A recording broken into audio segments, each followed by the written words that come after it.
Pues muchas gracias. Hoy vamos a empezar. Es muchísimo, pero bueno, quise unirlo porque la verdad es que todo tiene que ver una cosa con la otra. Saludos primero a todos, los amo, ¡mua! A los pastores, a todos ustedes, Lauro Valle, todos los que están aquí, gracias. Y gracias por haberme invitado y por haber considerado que yo podía dar esta clase. Gracias a todos. Bueno, entonces, aquí empieza como qué es la autoridad bíblica y cómo la obtenemos. Dice, tú le haces señorear sobre las obras de tus manos, todo lo has puesto bajo sus pies. También hay otra traducción que dice, pusiste a nuestro cuidado todo cuanto has hecho, todo ha sido puesto bajo nuestra autoridad. ¿Eso qué significa? El que Dios haya puesto todo bajo nuestra autoridad habla que es nuestra vocación y nuestro propósito, y para lo que nacimos es para estar cuidando todo lo que Dios ha creado. Es para gobernar sobre todo lo que Dios ha creado y es para señorear y tener una responsabilidad sobre todo lo que Dios ha creado. Pero el poder gobernar, que es un privilegio, implica una responsabilidad. Tenemos una responsabilidad sobre la naturaleza, por ejemplo. Si el planeta está como está, es porque el humano no ha sabido tener una responsabilidad sobre la creación de Dios. Esta autoridad implica una lista enorme de cualidades en el pensamiento, en el carácter, en el corazón, en el espíritu, para hacerlo de manera correcta y adecuada. Pero es tu vocación, para eso naciste, y con eso Dios nos habla cuál es el propósito de la humanidad.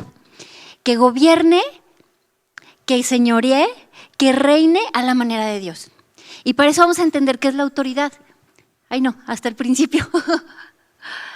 ¿Qué es la autoridad? Estamos viendo aquí que el único que tiene la autoridad completa por naturaleza es Dios. Dios tiene una autoridad intrínseca. ¿Eso qué significa? Que es parte de su naturaleza, es su carácter propio, la autoridad intrínseca. Él tiene una autoridad porque, ¿se acuerdan cuando juró? Dice, no encontrando a alguien mayor que él, juró por sí mismo. Dios, no hay nadie mayor que Dios. Entonces Él tiene la autoridad sobre todo el universo, sobre todos los cielos, sobre la tierra y sobre debajo de la tierra. Por eso que a su nombre se dobla toda rodilla, porque Él tiene toda la autoridad y es parte de su naturaleza. Y nosotros tenemos una autoridad delegada. ¿Delegar qué significa? Dar a una persona o un organismo un poder, una función o una responsabilidad para que los ejerza y los represente. Nosotros somos todo esto de Dios. Dios nos dio poder, nos dio una función, nos dio una responsabilidad para ejercerlo en el lugar de Dios y para que lo representemos. Y nosotros somos representación de Dios delante de toda la humanidad y delante de toda la naturaleza. O sea, tú ves una araña y tú decides si le perdonas la vida o no. Y la araña lo sabe. Tú ves cualquier animal y te ve y sabe que te pareces a Dios y dice, híjole, ahí viene un hijo de Dios. ¿Me va a perdonar la vida? ¿Qué va a hacer conmigo? Porque sabe que el dominio de la naturaleza y de todas las cosas, Dios nos los ha delegado. Esta comisión que Dios nos ha dado es para que actuemos en representación de los intereses de Dios y no nada más de nuestros propios intereses, que sí tenemos propios intereses, pero si esta autoridad nos fue dada es porque representamos a alguien mayor. La palabra delegar es un vocablo latino, delegare, y se puede traducir como mandar a alguien de manera legal. Y tiene el prefijo de, que significa de arriba hacia abajo. O sea, la autoridad nos fue dada de alguien mayor hacia nosotros. No nacimos con autoridad por naturaleza, Dios nos la dio. Él es el único que por naturaleza tiene su autoridad intrínseca, nosotros tenemos autoridad delegada. Y del legare, o leg, que es ley, y bueno, ya el sufijo ar, ¿no? Pero nos da por ley una autoridad. Entonces, este comisionamiento que Dios nos dio es intrínseco de Dios. Por eso dicen, Dios da amor porque Él es amor. Jesús da paz porque Él es príncipe de paz, el Sar Shalom. ¿Sí? Entonces, cuando nacimos de nuevo, ya Dios nos dio todas las cualidades de Él en nosotros, pero esas las cualidades tenemos que estar descubriendo. Tenemos que estar limándonos, analizándonos, ayudando a nuestro carácter para poder gobernar y manifestar el mismo gobierno de Dios en nuestra vida. Nosotros somos un conjunto de experiencias. Nacemos sin valores, sin temor de Dios, y lo vamos aprendiendo con el tiempo. Yo soy lo que a mí me enseñaron mis papás, mis amigos, mis hermanos, mis maestros, y con las experiencias que yo he aprendido.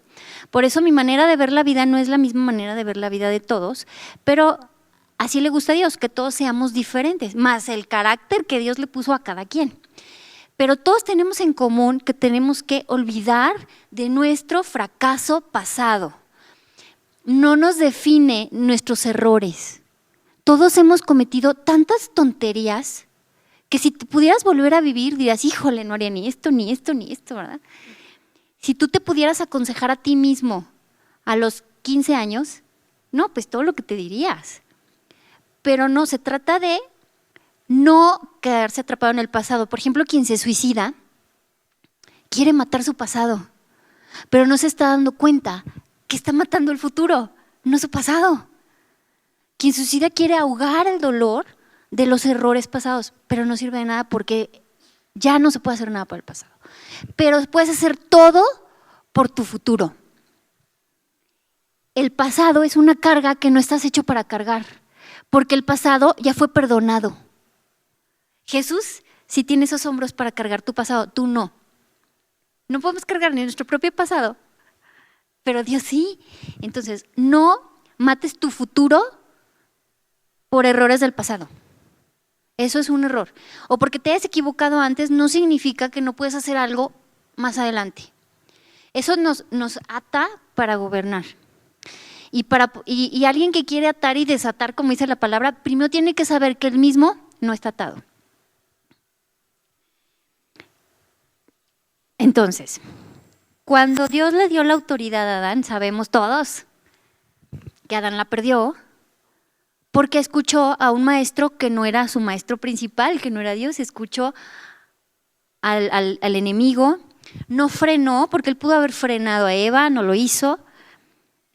Y entonces Adán sabía plenamente lo que había pasado. Dios había hablado con Adán, había pasado años y años y quién sabe cuánto tiempo había pasado con él, lo había educado como a su propio hijo, ya le había dado palabra, era iguales. Y Adán sabía perfectamente que si comía del árbol, ¿qué comió? Del conocimiento, del bien y del mal. Comió tres cosas. Comió conocimiento, comió bien y comió mal.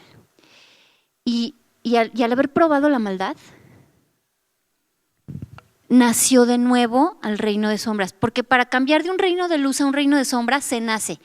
Si yo quiero cambiar del reino de luz a sombras, tengo que nacer de nuevo. Igual, del reino de sombras al reino de luz, tengo que volver a nacer, siempre. En el reino de sombras ya sabía Adán que no podía ver a Dios. La oscuridad es tan grande que los ojos naturales no dejaban ver directamente a Dios como cuando nació en el Edén. El oído se pierde cuando vuelves a nacer en el reino de las sombras. No lo escuchas igual que cuando naces directamente en el Edén. Pierdes la capacidad de entenderte a ti mismo. Todo eso ya lo sabía él, pero pues cayó. Pero te voy a decir una cosa, aquí está, Dios se arriesgó a hacer a la humanidad. Tú tienes que arriesgarte a vivir el propósito que Dios tiene para ti. Porque si dices, es que ¿qué tal que pasa algo malo? Mejor no. Dios sí hubiera dicho, ay no, y si pasa algo malo, mejor no creo a la humanidad. Claro que se arriesgó, claro que iban a pasar cosas malas, pero Dios es un valiente. Dios no tiene miedo de nada porque Dios sabe que hay solución para todo. Entonces tú con mayor razón tienes que vivir el sueño que Dios tiene para tu vida, tienes que ser valiente. Y sí van a pasar cosas malas, y sí va a haber días que no van a ser tan buenos como otros, como la humanidad. No te puedo decir que la humanidad es perfecta. Dios ya sabía que todo eso iba a pasar, pero se arriesgó para tenerte a ti y para que tú seas libre. Dios nos pudo haber hecho como soldaditos, nacer y así, todos así, todos así, todos así. Y no, nos dio la libertad, porque cuando tienes la libertad de elegir, tienes la libertad de ser quien eres. Cuando naces y no te dejan ser, y no puedes ir acá, y no puedes ir allá, no puedes desarrollarte realmente esa persona que tú eres. Pero cuando tú desde chiquito aprendes a manejar la libertad, entonces tú desarrollas todo tu potencial. Y si te fijas, Dios nunca nos quitó libertad. Nos dijo, esto es lo bueno y esto es lo malo. Tú escoges. Pero nunca ha sido un Dios que nos corte libertad. Porque quiere que te desarrolles tal y como eres, porque le encantas y porque además tiene un sueño para ti que vale la pena arriesgarse y que vale la pena que hayan días malos, porque esa visión de los días buenos que Dios tiene para ti vale todo, porque es la felicidad de tu vida. No tengas miedo de gobernar, no tengas miedo de perdonar, porque puedes ganar muchas cosas. No tengas miedo de olvidar tu pasado. No tengas miedo de empezar a intentarlo, y aunque te equivoques y te equivoques y te equivoques, va a llegar el día en que no te vas a equivocar. Porque si por 1 o 5 o 10 errores te sientes un fracasado y no lo vuelves a intentar, ahí está el error. Ahí está el error que dicen siempre los deportistas. Me equivoqué 20,000 veces, pero gané, ¿verdad? Así es esta vida. No pierdas la fe aunque te equivoques hoy y mañana y pasado. No pasa nada. De eso se trata la vida. De que te caigas, pero que te vuelvas a levantar. ¿Sí? Entonces, decides gobernar, declaras tu autoridad, te olvidas de los fracasos pasados y empiezas a aprender qué es gobernar. ¿Pueden ponerme la siguiente, por favor? Aquí no viene en la guía, pero yo les voy a dar un ejemplo, porque estoy uniendo lo que es gobernar con autoridad, porque 11 temas como que en 3 horas no. Fíjate, en Éxodo 18, Moisés no sabía gobernar cuando lo pusieron de frente delante de todo su pueblo. Isaac estaba todo el día y se cansaba y cansaba al pueblo y no resolvía bien. Era un líder sin estrategia y era un líder que al principio pues no tenía carácter, porque ¿quién nace con carácter? Y después de todo lo que vivió, ¿no? Y llega su suegro, Yetro, y le dice, Moisés, ¿qué estás haciendo? Te vas a destruir a ti mismo y no vas a resolver los problemas del pueblo. Alguien que no sabe gobernar termina acabado, termina desgastado. La autoridad le dice, Yetro, vamos a hacer una cosa, pon gente que ame a Dios y da cualidades del carácter, ¿no? Que no le guste el dinero, que no se venda, que tenga una familia. Pero eso se resume en temer a Dios. Pones gente que tema a Dios, porque tú sabes que si Dios te está viendo, pues no vas a hacer esto. Y por amor a Dios. Y porque cuando amas a alguien, pues quieres ser agradable con él, ¿no? Gente que ame a Dios y ponla que gobierne sobre 1000, sobre 100, sobre 50, sobre 10. Pero dice primero, enséñales todos mis decretos. O sea, dice, enséñales mis ordenanzas, mis leyes, indícales cómo deben conducirse y qué deben de hacer. ¿Qué es lo primero? La educación. La educación de ti mismo, la instrucción de Dios, y de que si tú vas a tener personas debajo de ti, estarlas educando, instruyendo. La educación es lo que levanta a un país. ¿Me ponen la siguiente? Aquí lo puso Yetro. Primero la educación. Y después de que des educación, jefes de 1000, jefes de 100, que muestren gente con integridad, ¿verdad? Gentes de 50, jefes de 10, familia. ¿Por qué?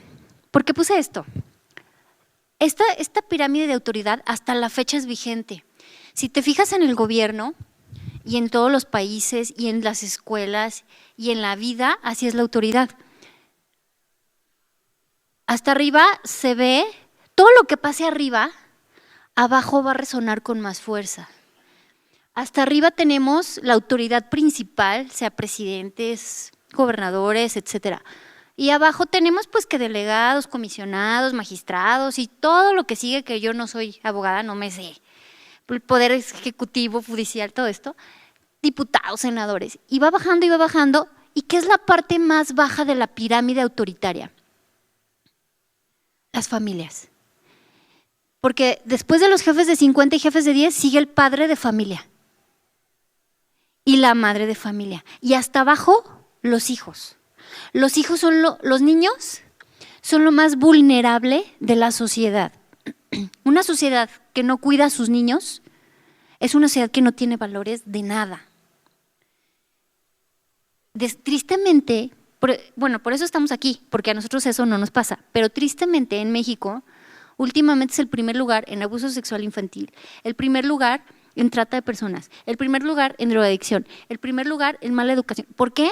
Porque se ha descuidado en las autoridades y todo lo que descuidan las autoridades resuena en la parte de abajo. La autoridad es como una campana. Si la autoridad dice poquito para allá, la autoridad casi no lo siente, pero quien lo siente son la parte de abajo de esta pirámide y siente un movimiento muy grande. Por ejemplo, dice la autoridad, pues las mujeres que trabajan se van a quedar 1 hora más en su trabajo. Arriba no lo sienten, pero los hijos lo sienten muchísimo. Que una mamá salga de su trabajo a las 7 de la noche diario, ¿qué es para una familia eso? Entonces, quien está hasta arriba, cualquier mínima decisión va a repercutir enormemente en la parte de hasta abajo. Y esto es tener una autoridad responsable. Quien esté hasta arriba tiene que ser una autoridad responsable y reflexiva, que reflexione qué estoy haciendo y la decisión que estoy tomando, cómo va a afectar a esto. Porque la parte de abajo de la pirámide autoritaria es la que siempre más va a tener un efecto o positivo o negativo. Las partes de arriba son las partes más privilegiadas. Eso se le llama un privilegio autoritario. Las partes de abajo, aunque son mucha gente, se les llama minorías. Porque minorías no habla de número, habla de pérdida de derechos. Entonces, las minorías, por cada derecho que se aumente una autoridad, es un derecho que pierde una minoría. Y esto es desde la época de Yetro hasta nuestros días. Yetro lo dijo muy bien, no, es que haz esto para que puedan, pero yo te lo estoy poniendo a cómo está hoy la autoridad. La autoridad no quiere dejar sus privilegios y a sus familias, pero los de abajo sufren muchísimo. Por eso ahora, nosotros que vamos a reinar, tienen que entender que cuando Dios te haya puesto ya en una posición de autoridad fuerte, porque créeme que si tú te metes a entender a Dios y a buscarlo, te va a ir subiendo aunque no quieras. Y aunque no te guste pararte delante de la gente, te va a ir subiendo y no te va a quedar otra.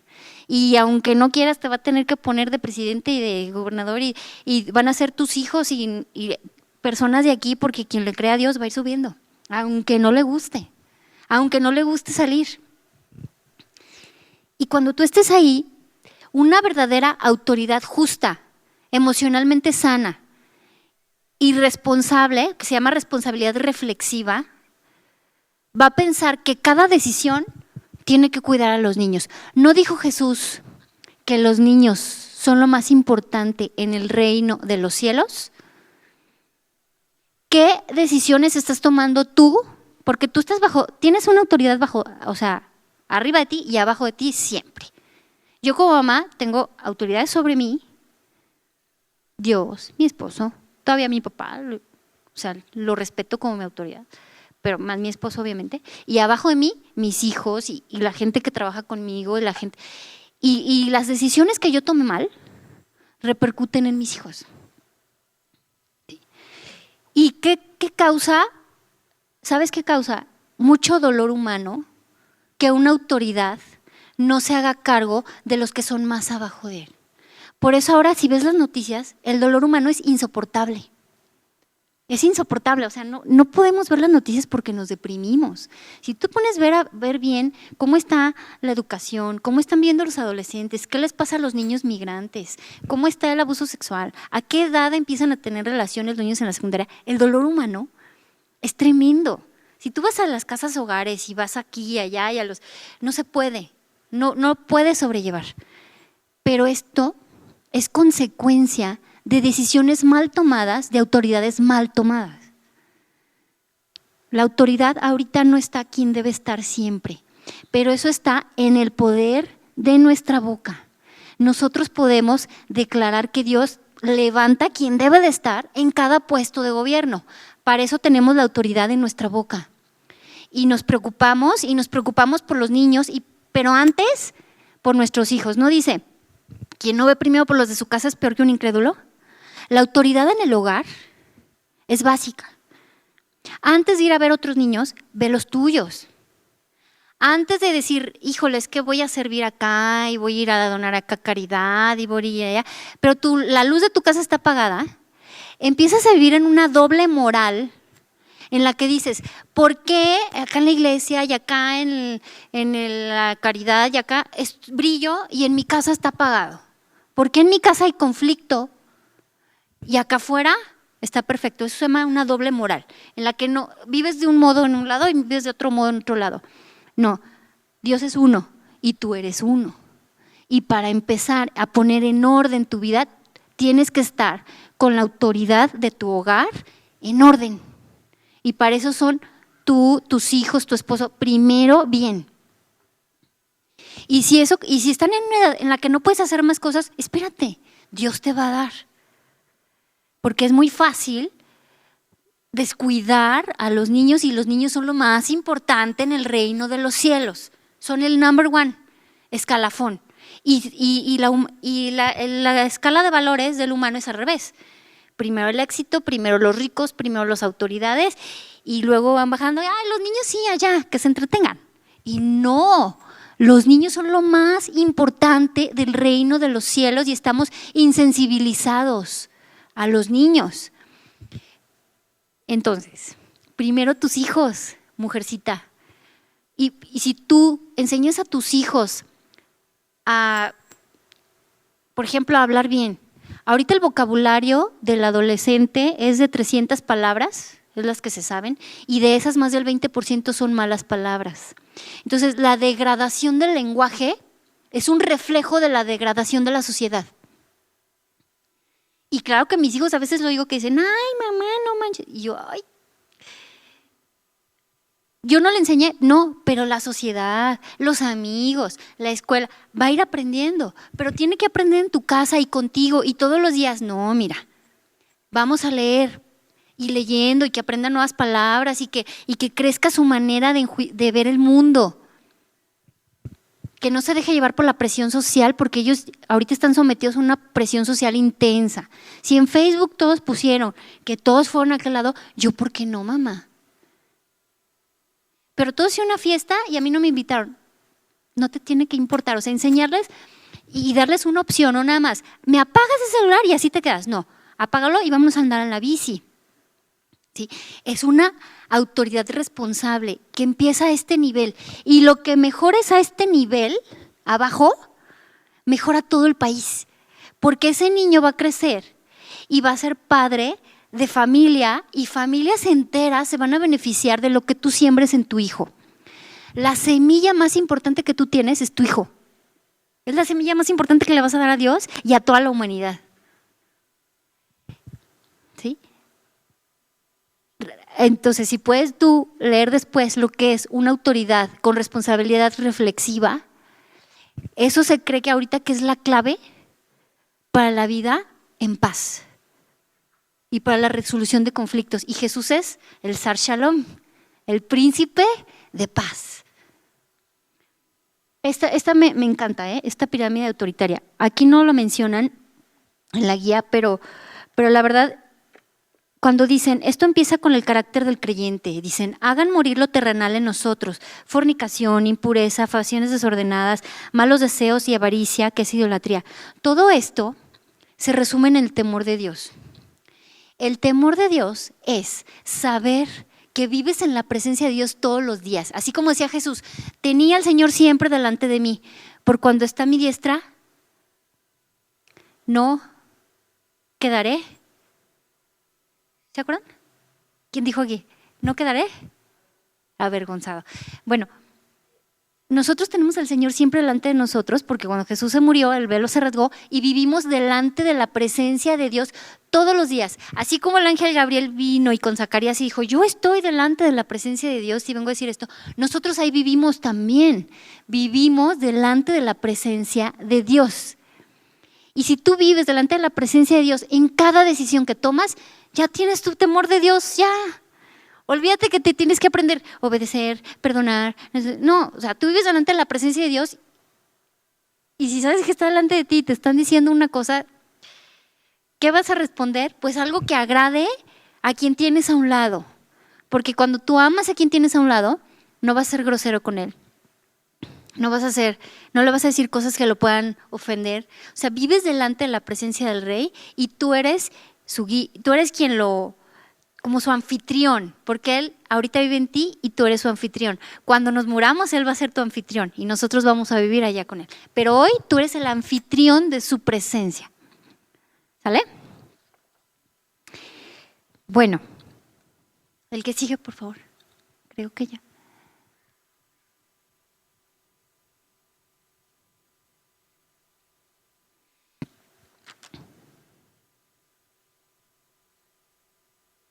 Eso, el que sigue. Después vemos los atributos para un carácter cristiano. No nacemos con los valores aprendidos, los vamos aprendiendo. No nacemos con temor de Dios, lo vamos aprendiendo, dice el Deuteronomio 4. Lo voy a leer, no puedo dar la espalda. Dice, aquel día que estuviste delante del Señor tu Dios en Horeb, el Señor me dijo, reúne al pueblo para que yo les haga oír mis palabras, las aprendan, para que me teman todos los días que vivan sobre la tierra y para que las enseñen a sus hijos.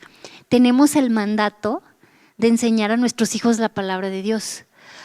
Dice, cuando te acuestes, cuando te levantes, cuando vayas por el camino, cuando subas, cuando bajes, porque ellos se los van a enseñar a sus hijos y a los hijos de sus hijos, y así se establece una generación fuerte. Y además se lo van a enseñar a sus amigos, porque un día va a llegar un amigo con un problema y tu hijo le va a decir, no, mira, Dios está contigo, no, mira, no tengas miedo. Y eso va a crear lazos grandes de personas que creen en la palabra de Dios, porque tu hijo, su hermana, su esposa, y al rato va a ser toda una comunidad que va a estar en la palabra, basado en la palabra, gracias a que tú le hablaste palabras de fe a tus hijos. Tienes más influencia de lo que te puedas imaginar. A veces hasta como hablas, como te vistes, dice que todos influimos en todos. Que siempre hay gente que nos está viendo, tenemos una nube de testigos en el cielo, pero en la tierra también, aunque no te des cuenta. Hay gente que sí aprende de ti sin que tú ni cuenta te des. Y el que tú hablas la palabra y el que tú seas como eres con tus hijos, eso influye muchísimo en esto. Un día yo fui a llevar a mis hijos a la escuela y ya me fui y como saliendo me dice una mamá que yo no conocía, me dice, me gusta cómo te despides de tus hijos, cómo los tratas y cómo los abrazas. Diario te estoy viendo para aprender. Y no es de la iglesia, yo dije, ay, muchas gracias, pero te quedas, ay, no te puedes portar mal. O sea, porque también lo ven, o sea, todo lo que tú hagas tiene una resonancia, sea bueno o sea malo. Por ejemplo, los que estudian física, hay un libro muy bonito que dice 50 cosas que debes de saber de física y te muestran cómo las leyes de gravedad, todas las estrellas están influidas unas por otras. Pero dice, si tú te subes un columpio, cuando subes afectas la gravedad de una estrella y cuando bajas afectas la gravedad de otra estrella. Está hermoso ese libro porque te das cuenta que te están explicando lo que es la palabra de Dios. Y la energía invisible, cuando mueve lo visible, es un libro hermoso de física que todos podíamos leer, pero yo cuando lo leía no pensaba en la energía, pensaba en la palabra, cómo lo invisible afecta tanto lo visible. Y llegué a entender cómo la palabra de Dios afecta el tiempo, la materia y la energía. Afecta tus genes. ¿Has oído hablar de la epigenética? La epigenética ya es una ciencia y es la palabra de Dios. ¿Sabes por qué? Porque dice que nacemos y nuestros genes cambian según las palabras que escuchamos. ¿Sí o no? Ya lo decía la palabra de Dios. Nuestros genes cambian las palabras que escuchamos según cómo nos trata el medio ambiente, según las emociones que sentimos, van cambiando nuestros genes. Eso se llama epigenética, que también son libros muy interesantes y tú puedes leer, pero nada más esos comprueban cómo la palabra de Dios es verdadera. Y todo lo que hacemos tiene una influencia positiva o negativa. Entonces, aunque tú sientas que no tienes una posición de autoridad, el que tengas una influencia en otro humano ya te hace autoridad. Porque ya tú sabes que puedes repercutir para bien o para mal en la vida de una persona. No se habla una maestra, no, una madre de familia, no se hable a alguien que trabaja con mucha gente más. Dios no nos quiere solos, aislados. Dios nos quiere entre el mundo para que tu luz ilumine a otros y se vayan prendiendo más lucecitas. No dijo Dios, sácalos del mundo y que viven ermitaños. Dijo, no los saques del mundo, líbralos del mal.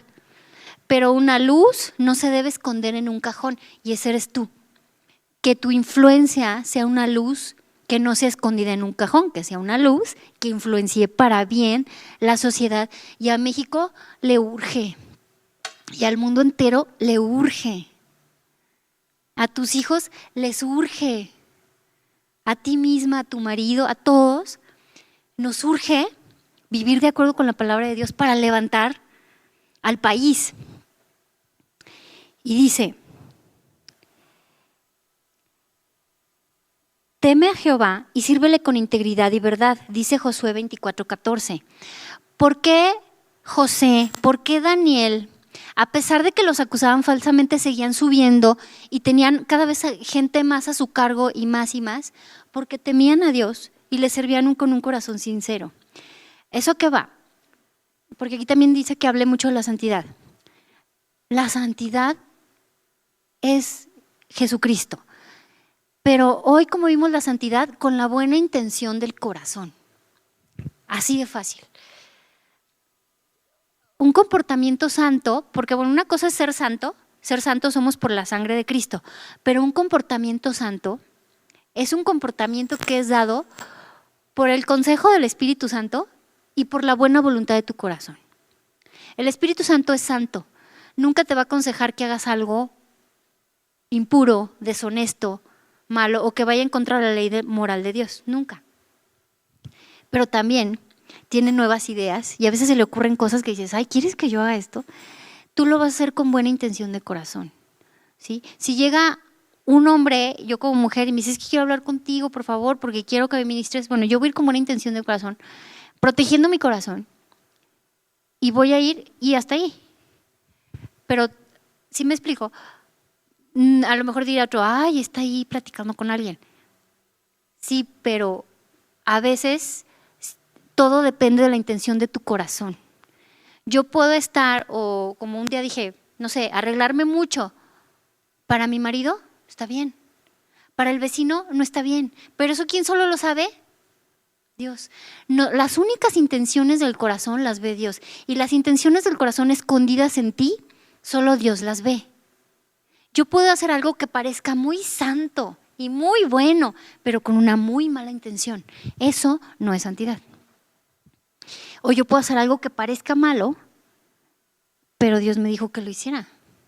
Por ejemplo, a Jesús cuando le dijo, no, vete y échate lodo en los ojos. ¿Ser qué? O sea, de por sí no veo. Y luego lodo, o sea, me estás dejando peor de lo que estaba. Y no, o sea, a veces Dios te puede dar una indicación que a lo mejor no se ve muy bonita. La Virgen María, por ejemplo, ¿no? Todos pensaron de ella pues lo peor.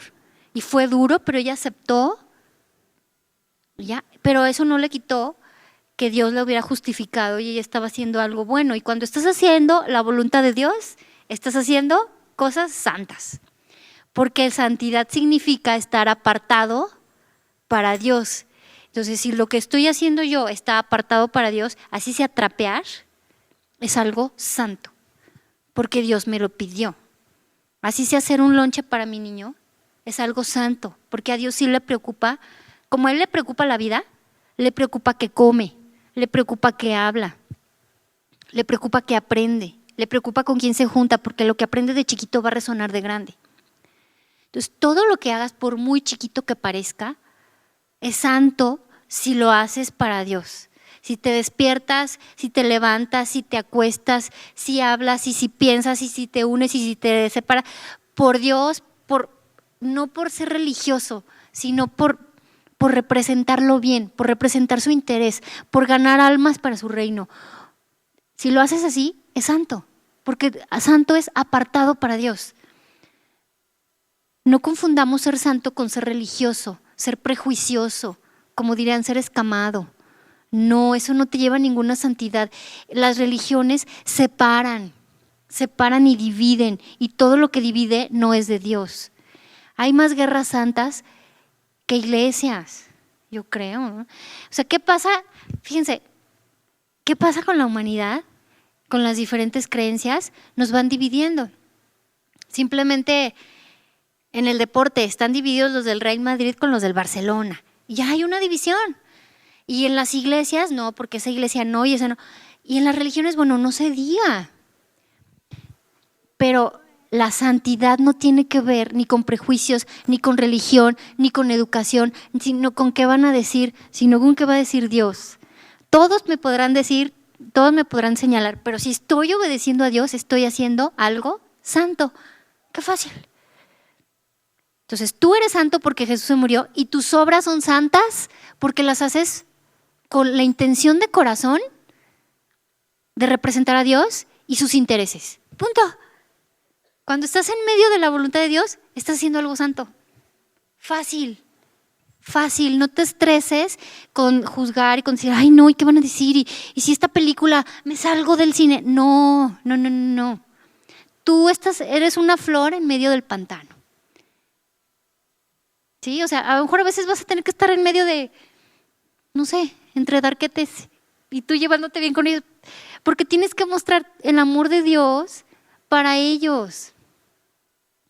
Que a lo mejor una vez te ves en sumersión, así como que, ay Dios mío, ¿yo qué estoy haciendo aquí? Pues sí, pero ya estás ahí, ahora brilla. Ahora que tu luz consuele, que tu luz guíe al prójimo, porque todos te van a preguntar, ¿qué hacemos? ¿Por dónde nos vamos? Tú, pues por acá, ¿no? Y eso es santidad. Jesús comía con prostitutas. ¿Qué no habrán dicho de él? ¿Quién tiene amigos judíos? Yo en México tuve la fortuna y la bendición de tener muy buenos amigos y muchos eran judíos. Déjame decirte que son la neta del planeta. Amables, simpáticos, intelectuales, siempre tienen de qué platicar, leen muchísimo. Nunca los escuchas decir un albur. Caballerosos, ya cuando te caen, ya cuando te aceptan, o sea, ya cuando pues tienes que trabajar con ellos, caballerosos, no, muy recatados, simpáticos, y si te acepta uno, te aceptan todos, bien bonito. Pero en aquel tiempo, los fariseos, pues Jesús era un rabino, y que vaya allá con la prostituta, pues todos decían, no, lo peor, pensaban lo peor, pero a Jesús no le importó porque dijo, he venido a hacer los negocios de mi Padre, y estas mujeres son las más buscadas del reino de los cielos. Las queremos para el reino de los cielos, no las queremos para perdición. Y no le importó. Y parecía, y si tú te pones a ver, pues parece que está haciendo algo muy malo. A lo mejor si hubiéramos estado ahí, hubiéramos dicho, uy, mira, ahí va el rabino, con aquella. Pero ahora que lo conocemos, vemos, es que Dios le dijo, ve por ella. Dijo, él deja sus 99 ovejas y va por una perdida. La mujer que se había casado con 6, ¿no?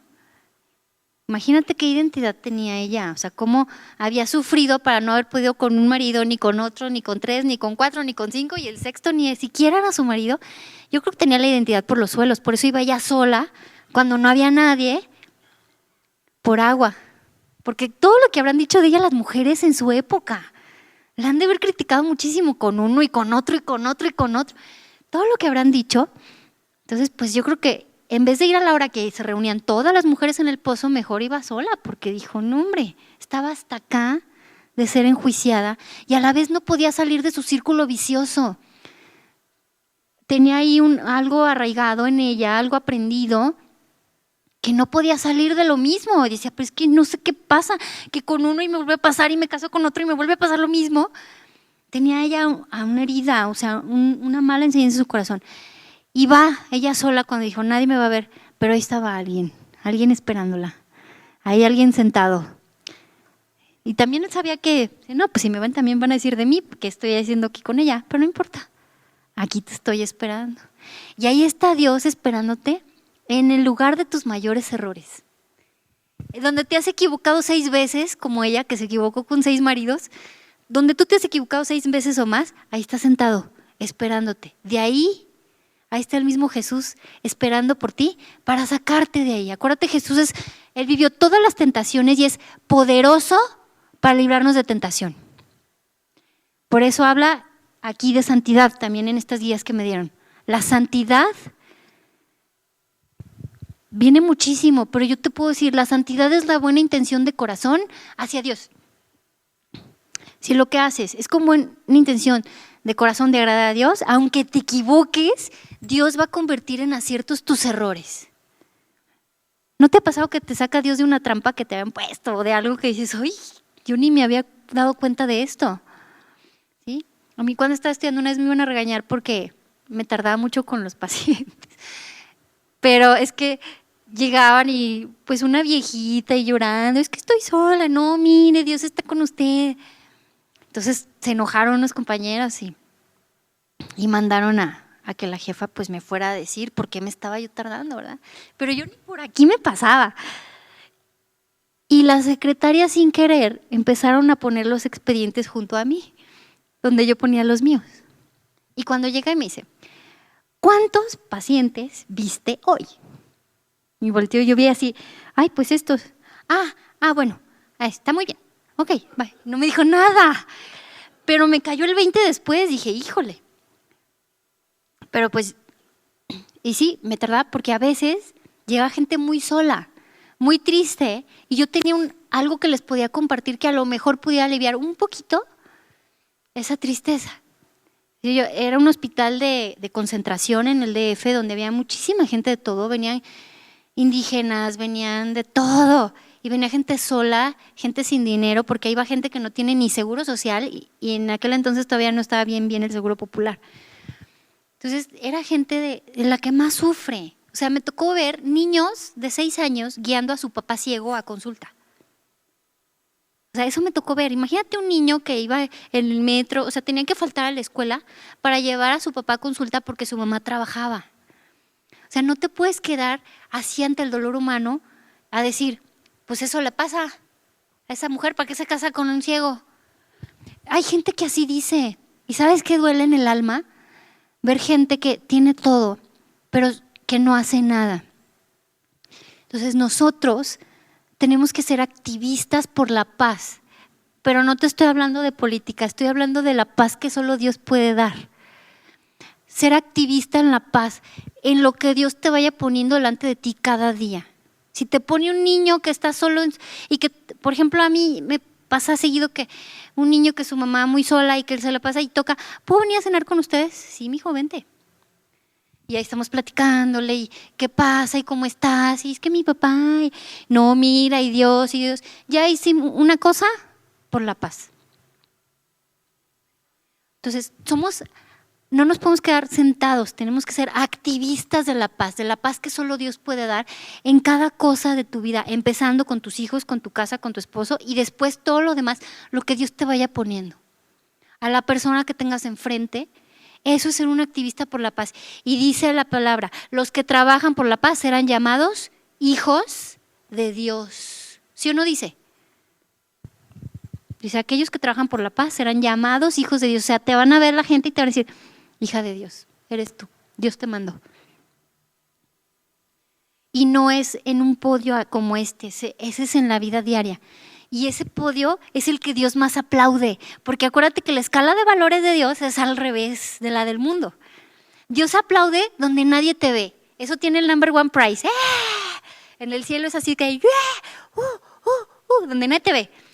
Y donde todos te ven, aquí en la iglesia, aquí por ejemplo, todos te aplauden. Y Dios te dice, palomita.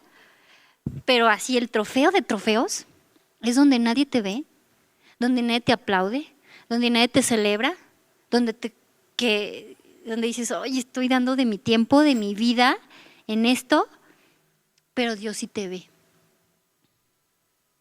Porque su escala de valores va mucho más allá de lo que nosotros podemos ver. Entonces, no hay nada que tú hagas que no influencie a otra persona y al reino de los cielos. Porque por cada persona que tú atraigas al Rey de Paz, el infierno se retuerce, entonces ya estás influyendo en el infierno. El cielo se alegra, estás influyendo en el cielo. La sociedad es mejor, estás influyendo en tu país. Y tu familia ve tu ejemplo, tus hijos lo ven y aprenden, porque el ejemplo arrastra, ¿no? Esa es la manera de gobernar. Y si eres fiel en gobernar en lo poco, que es tu casa, tus hijos, tus cosas, tu manera de hablar, porque gobernamos nuestra lengua. Y dice que quien aprende a gobernar su lengua es más poderoso que el que conquista ciudades. Así se mide la escala de poder de gobierno. Entonces, aprendió a controlar su lengua, vamos a subirlo de nivel. Tiene que estar sobre más personas. Fue fiel en su casa, en sus hijos, con ella misma, en la manera de llevarse, de sus relaciones sociales. Es fiel más arriba, porque necesitamos que influencie a más personas. Es fiel en esos 10 sobre 50. Es fiel en esos 50 sobre 100. Es fiel sobre 1000. Y necesitamos subir, porque ¿qué nos decían en el congreso que venimos de Master Building? Bueno, yo el mensaje que entendí de los multibillonarios es que a México le urgen millonarios. ¿Por qué? No para que tengas todo lo que quieras, sino para que puedas ayudar bien. Porque con lo que tú tienes ahorita, ¿qué tanto puedes ayudar a la sociedad?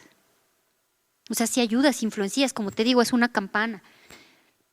Se va expandiendo. Pero si tú logras subir hasta ser un multimillonario y hasta arriba, puedes ayudar a pueblos enteros. Decían ellos, estaban ayudando a un pueblo de África y había un edificio donde había prostitución, explotación infantil, vicios. Compraron el edificio y a ver a dónde se van. Lo compró y lo demolió. No les quedó otro porque eran pueblos chiquitos de África donde no había nada más construido. Y a ver a dónde se van.